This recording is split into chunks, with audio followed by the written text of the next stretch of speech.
उठा उठा कुशल कर्तबगार उठा.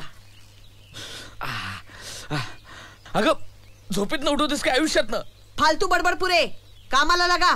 या पाट्या लावल्यात ना, कुशल स्टील्स, कुशल गारमेंट्स, कुशल ऑटोमोबाईल्स, यातलं निदान एक तरी काम धडपणे करा. नुसतं नाव कर्तबगार, बाकी सगळे थंडगार. कुठून असले धंदे करायचे डोहाळे लागले कुणास ठाऊक. धंदे? बिझनेस म्हणावं का, बिझनेस. तेच ते म्हणजे बिझनेस. यांच्या घराण्याच्या 10 पिढ्या गेल्या नोकरी करण्यात आणि हे निघाले बिझनेस करायला. बरं बिझनेस करायचंय ना, कर ना बिझनेस कर, पण एक कर ना, एक ना धड भाराभार चिंध्या. अंबानींना सांगशील का, अंबानींना एक बिझनेस करा म्हणून. कोण अंबानी? बेडकीने किती पोट फुगवलं ना तरी तिचा अंबानी होत नाही.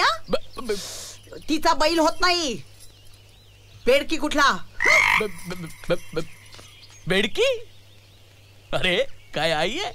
जगातल्या सगळ्या आया आपल्या मुलांना कोकरू, पाडस, बछडू असं म्हणत असतात.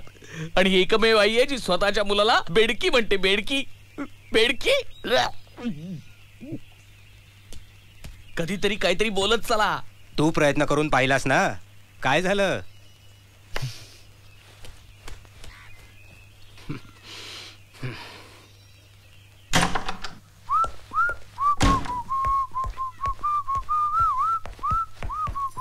काय राजे, कुठल्या मोहिमेची तयारी? बहुतेक जग जिंकायला चाललात वाटतं. बघशील तू बघशील, एक दिवस मी सुद्धा जग जिंकीन. त्याच्यात मी वर पोचते. काहीतरीच काय बोलतीस आई? देव कशाला स्वतःच एवढं वाईट करून घेईल? मारू नको मारू नको मारू नको मारू नको. हे बघ, तुझा मार आणि बोलणी खाण्या व्यतिरिक्त मला इतरही बरीच काम आहेत.